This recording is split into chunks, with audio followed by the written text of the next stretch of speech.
Hello again. It's me, Deacon Bob, and I'm here representing St. Peter Claver Parish in West Hartford. We've done two programs to date. We did the scripture program on Mark's Gospel, which we completed last week, and has 7 particular installments if you'd like to watch that. The second one I did was on the near-death experience, which is obviously provoking great discussion on the fundamentals about life and death and so forth, and certainly in a Christian context that's significantly important. The third one I'd like to do here is one which is really long overdue, called Christian Peacemaking in the Second Nuclear Age. This topic is, of course, of critical importance when you see it in the light of the present situation where Iran and North Korea are starting to move into the nuclear club. Certainly, North Korea has developed weapons and may have up to 60. Iran seems to be striving towards it. And of course, the other nuclear states still remain in place. Consequently, we are really faced with a new challenge. The Cold War had its challenges, and we'll talk a little bit about that. This second nuclear age is a little different, and it may pose more significant challenges when you couple this with the emergence of new technologies which are trying to incorporate artificial intelligence. The reality here now is that cyber war is becoming more frequent, where nations are launching attacks through the internet at each other and each other's communication systems and computer systems. We also, of course, have the challenge of climate change, which clearly is making its impact felt, in which all the militaries of the world, including the great powers, presume to be true, that climate change is going on and that it's going to have tremendous implications for security of each nation. And we're looking at the increase in migration of human beings. We are now really, in a sense, in the midst of a pandemic that is worldwide, and with the real possibility that other pandemics will arise as climate change begins to take hold. These are significant challenges to us, and they need not overcome our capacity to deal with them in a meaningful way. But I believe one of the things we need to look at is this whole issue of Christian peacemaking, which unfortunately is not a major topic with many believers, which is really a sad irony, considering when you look at the Beatitudes of Jesus, in Matthew chapter 5, verse 9, he says, "Blessed are the peacemakers, they will be called children of God." And really, that's the only beatitude where he lists being God's family, that this peacemaking. And I think to understand peacemaking properly for ourselves, we need to look at the Hebrew word shalom, which Jesus comes out of that milieu, which shalom really means not just this deep inner peace and peace among nations, but the harmony that should be present in all creation. Well-being, no longer conflict, no longer suffering, the complete harmonious living with God and others. And this, of course, we are far from that ideal. We still have a world where war still rage, where major war is possible at any moment, though not likely. And we still are grappling, of course, with the nation state. And the nation state, of course, possesses the responsibility and the capability of whether or not to launch wars or to engage in warfare. With the dawning of the atomic age in 1945, and then later on, after the human race had witnessed what had happened at Hiroshima and Nagasaki, and then eventually the developing arms race between the United States and the Soviet Union. And then in the early 60s, you may remember the Cuban Missile Crisis, for those of you who, like me, were alive at the time. the Catholic Church understood that it was time to look at war in a new way. So during the Second Vatican Council, which began that same year of 1962 and concluded in 1965, the U.S. Catholic bishops, not the U.S. Catholic, pardon me, the Catholic community at the Second Vatican Council, all the bishops that were gathered there along with the Pope, published a document called the Pastoral Constitution on the Church in the Modern World, or by its Latin term Gaudium et Spes, which means, of joy and hope. And in that, they raised this issue. He said the horror and the perversity of war is immensely magnified by the addition of scientific weapons.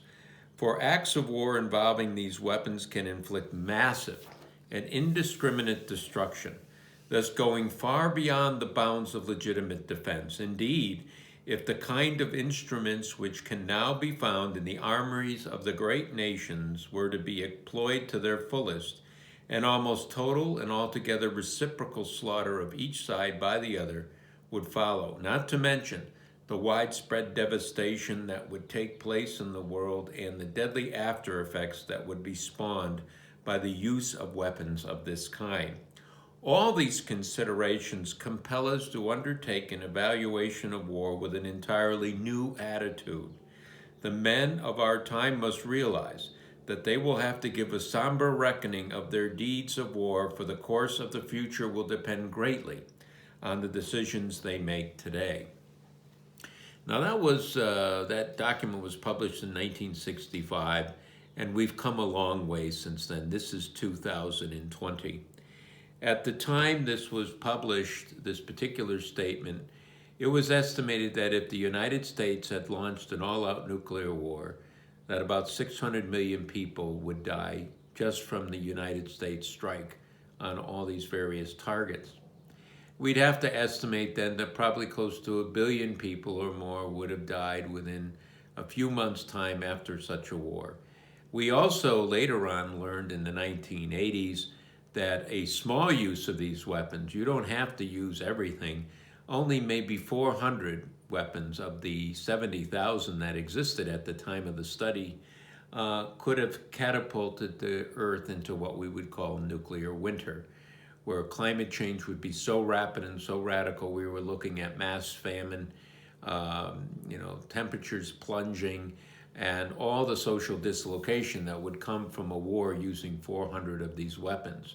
The prompt fatalities in the millions, of course, would simply destroy the hospital and medical capabilities of any society. So these particular dangers now have abated a bit.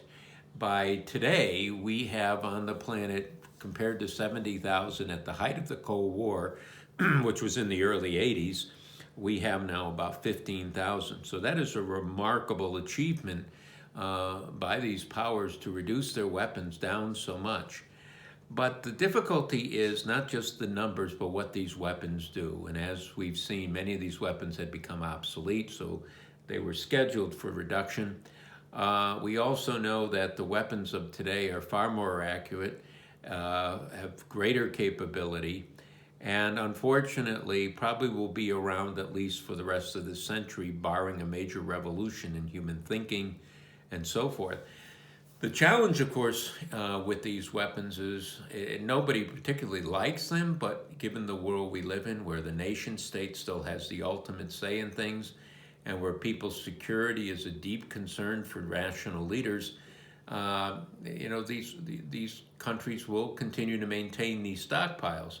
And those who are aspiring nuclear nations, like Iran, may continue to pursue these, not for the purposes of being able to become an equal power with the United States or Russia, but simply to have sufficient force, and that can only be a few of these weapons, to deter any kind of aggression by a major power.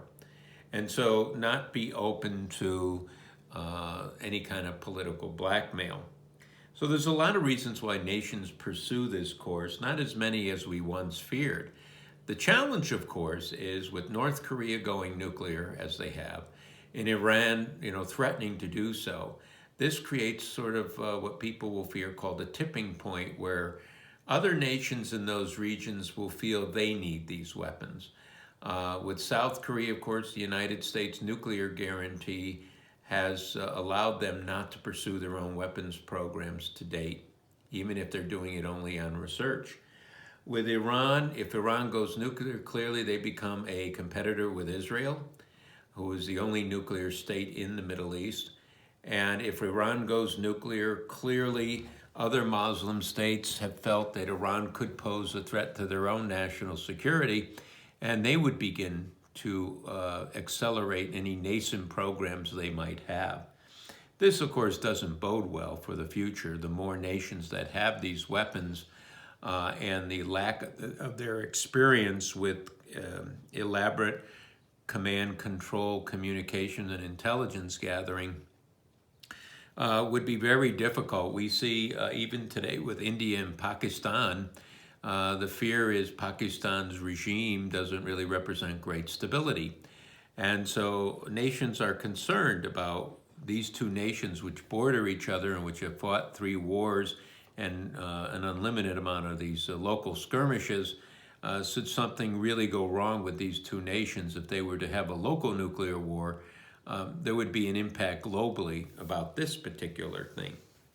Now that kind of paints a rather challenging picture, and it is a challenging picture, but of course there's reasons for hope as well. We have moved to a different kind of world. More people are questioning whether or not this is the kind of world we want. People are working to find ways to dissuade nations to go nuclear, and if they do, to limit this.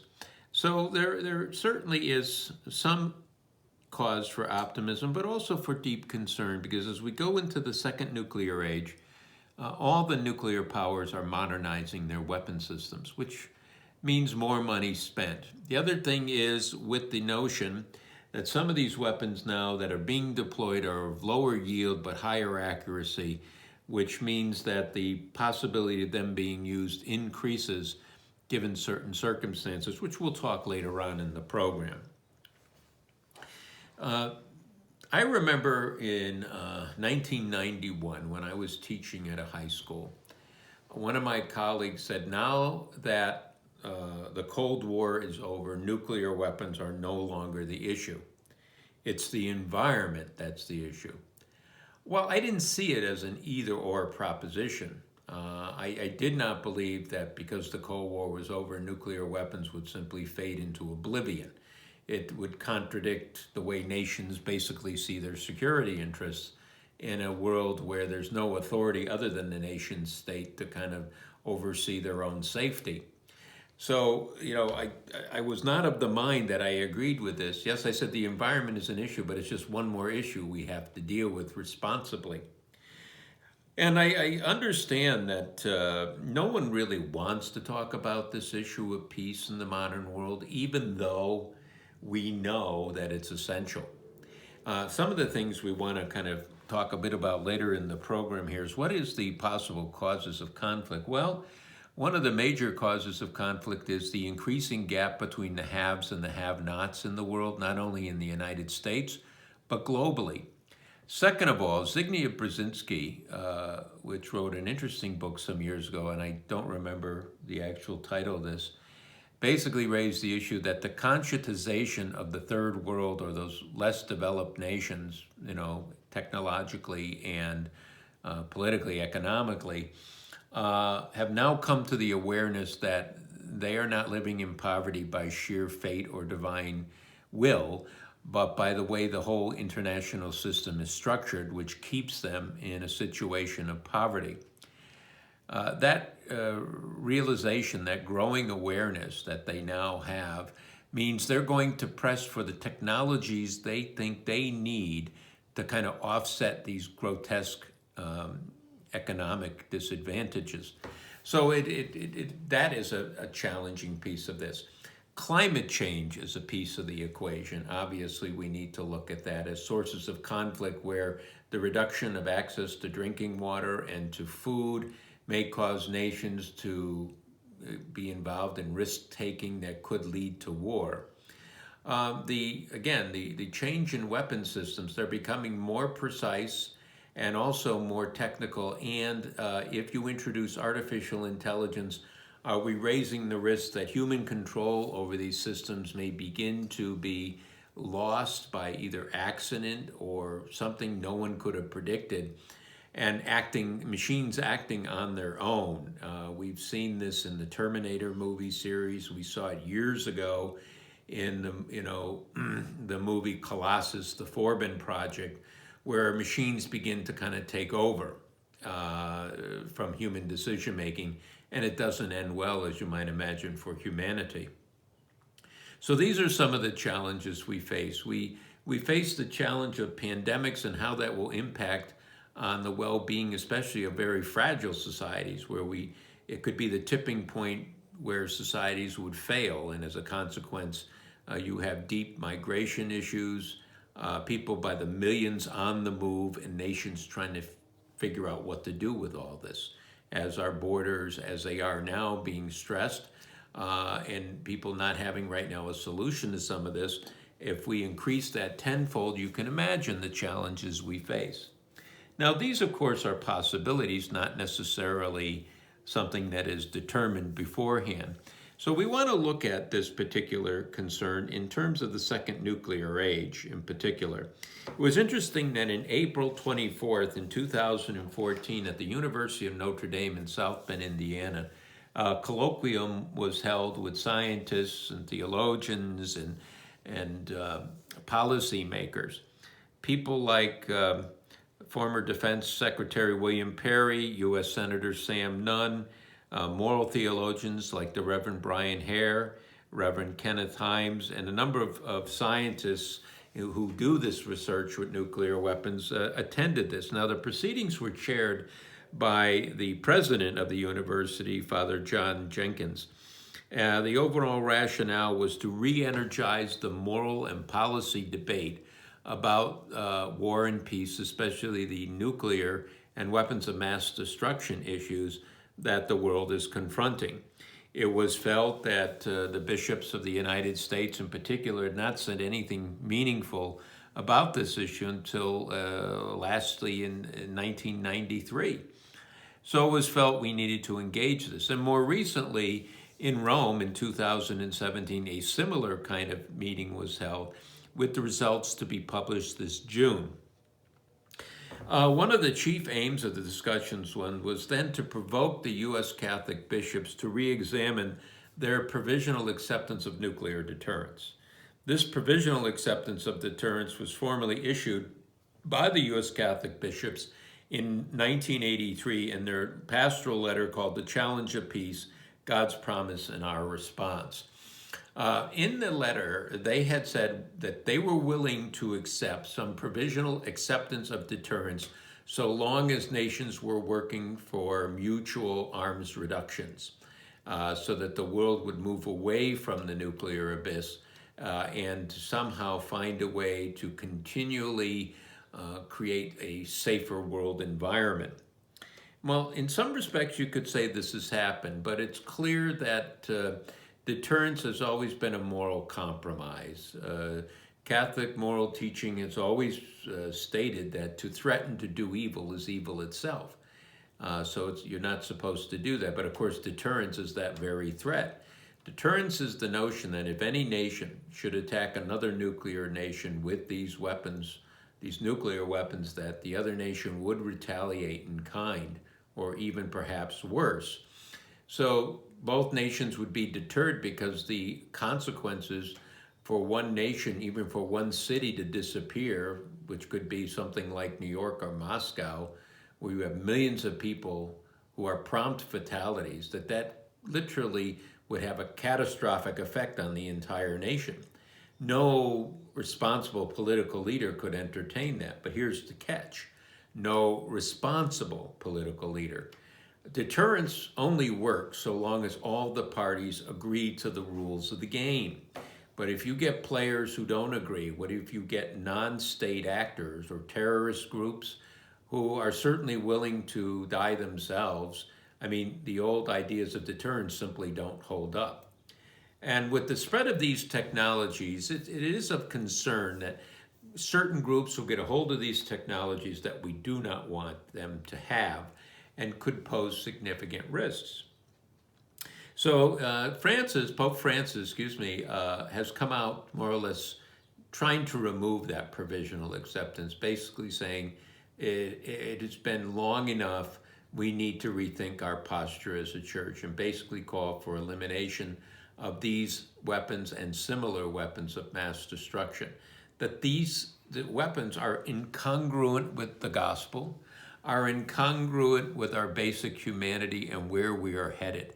And we'll talk more about that later in the program after I lay out the essentials of what the challenges are that face us. We want to look into our own tradition as Roman Catholics and look at the various well springs of our teaching that will help guide us in not only the Catholic community, but hopefully be an important player in the international community to rethink how we might proceed into the future on a number of these particular issues of war and peace and so forth.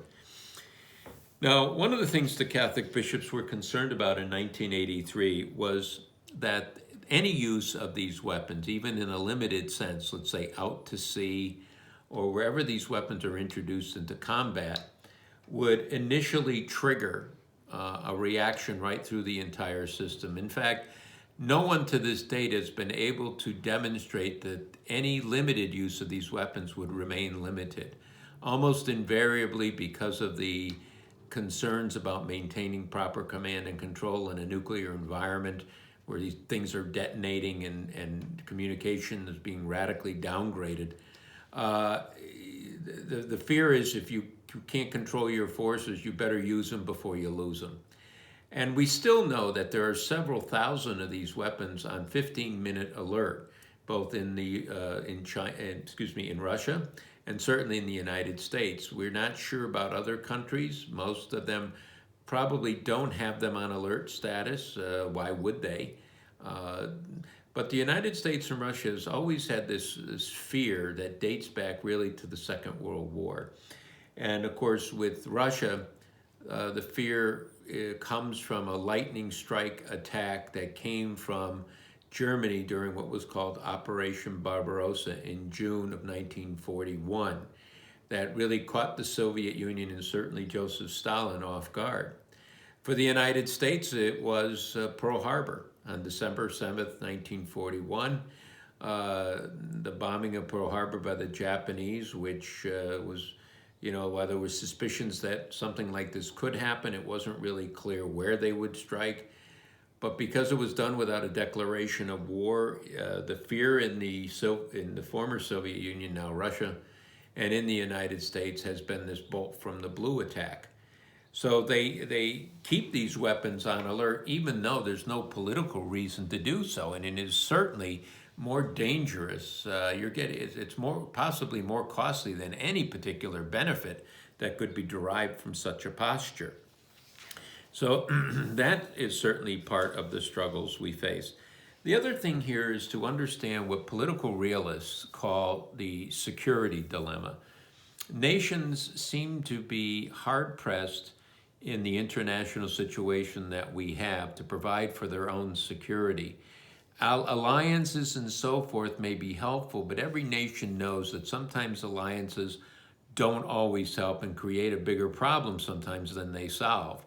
For instance, a political realist would say that the security dilemma is this, that in providing for your own defense as a nation, other nations watch you arming and preparing for your defense and may interpret that as aggressive, that somehow you're preparing for something other than to defend your nation. And certainly when it comes to nuclear weapons, this perception simply pervades this particular problem. Now, as a consequence, as nations arm to offset other nations will respond to those who have armed.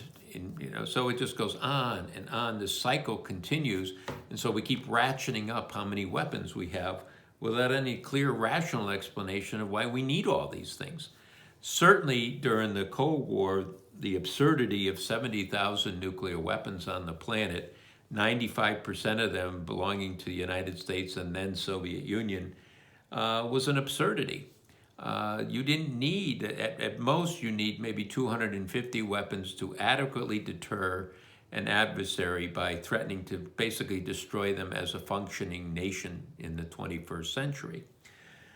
Obviously, you don't need 70,000 or 35,000, as both the United States and the former Soviet Union had. And so there was this, once that realization took place, they thought they could save a lot of money by reducing these, and they did. And it reduced the tensions around the world, clearly. But now we're into a new age of the nuclear revolution, often called the second nuclear age, where other nations are getting in on the game. India and Pakistan and Israel are going forward, not just with having these weapons as they've had for some time, but in moving to the triad system. Land-based missiles, missiles on submarines, missiles that, or weapons that can be deployed off aircraft. So this triad, these three legs, are now spreading into other nations. The Chinese themselves, with wanting to put missiles on submarines, are already in the process of doing so. Israel, we believe, has already done so. While this may bring greater stability in the near term, the fact that these nations continue to invest in this direction raises the possibility that something may go wrong. We know that accidents have occurred, which we'll talk about later in the program. And all these types of things create an unnecessarily dangerous situation. And so the question then remains, well, what do we do about all this? Dr. Paul Bracken kind of puts this into relief in his book called The Second Nuclear Age. Looking at the present situation, he makes this comment. He says, distrust of the United States has also fueled the spread of the bomb as a counter to American military intervention. China, Russia, India, Pakistan, North Korea, and Iran hardly desire a world that is safe for U.S. strong-arm tactics with conventional forces. In their eyes, the bomb counters America precisely because it is so risky. Because if there's one thing the bomb does, it increases the risk in any military showdown with the prospect of a large increase in the level of violence. This suits many countries just fine. It's exactly what they want, given that they can't possibly compete with the United States in conventional military technologies. That is one of the things that is driving this in other countries, that the United States' preponderance of conventional military superiority creates in the minds of some nations that cannot possibly compete with that, not to be blackmailed or bullied by the United States. And so they want to offset that by developing weapons that would deter U.S. intervention in their affairs internally or in squabbles they may have with some of their neighbors. Now, Catholic teaching, of course, going back to this colloquium at the University of Notre Dame, Father Jenkins, who was chairing this particular thing, posted an entry from George Schultz, William Perry, and Sam Nunn, quoted by a man by the name of Paul Brown, who was there. He says, noting that Pope John XXIII's encyclical Pacem in Terris, issued 51 years ago and just 6 months after the Cuban Missile Crisis, declared that the arms race should cease and that all come to agreement on a fitting program of disarmament. Father Jenkins said that the canonization of the two pontiffs would encourage the U.S. Conference of Catholic Bishops and others working to revitalize the Church's engagement in nuclear disarmament. He called the canonizations on Sunday fortuitous timing, as we can surely use more high-placed opponents of nuclear weapons to hear our prayers and intercede for us. And he added, as bishops and popes have been saying for decades, nuclear weapons are morally tolerable only for the purpose of deterrence, and even then, only as a step on the way toward progressive disarmament. This narrow moral justification for nuclear weapons is based in part on the belief that deterrence will indeed deter, and that it is increasingly an uncertain assumption. Well, that being said, I think this kind of wraps up where we want to conclude today. But I want to look at it too before our final word for today is understand we're looking at it in the context of faith. Number one, as a believer, I believe strongly that God is with us to help us to work through this, but we have to do our part as well. We have to stay committed to this particular vision of the world that is free of such weapons. Second of all, we're going to have to do the hard work to make it happen, which means study, discussion, and action. All this based on our reflection on Scripture, on our church tradition, and certainly the moral teaching of the Catholic Church. Another thing, too, that will require is prayer. In order to be a peacemaker, one must be at peace with oneself, if that is possible in its entirety in this world, but at least efforts to come to a deeper understanding of God's presence and help to bring that peculiar Christian serenity into the discussion. While we see the long-term goal we'd like to accomplish, it's the short-term where we need to be people who bring in a different vision of the way things can be. We know the world is obviously not all Christian, not all people share our values, and many heads of state may not, certainly, but they all share a value in at least living. And I think we as a Christian people can take a role in shaping new attitudes that will be necessary to get to where we want to go. Hopefully within the near future, but certainly eventually, we can continue to make small incremental changes if the large ones won't come. But we can also take a certain sense of care and serenity in the fact that ultimately God is responsible for the big results. As from Tom Merton in writing to Jim Forrest many, many years ago put, the big results are not in our hands. And there's some freedom in all of this, which means I don't have to get it done myself. So we can live in that peace and trust that somehow God has something in mind for us, and that even though we live in a dangerous world, we don't live in a world that's destined for destruction, but with human beings cooperating with God can actually enter into a whole new era of peace and progress, not just for us, but for all people, grounded in the fundamental precepts of human justice and divine justice that require we treat each person as uniquely special and with full human dignity, and allow them and their children and future generations to thrive and survive, as well as to grow into their full potential. So let's wrap up there. We will join our second session next week.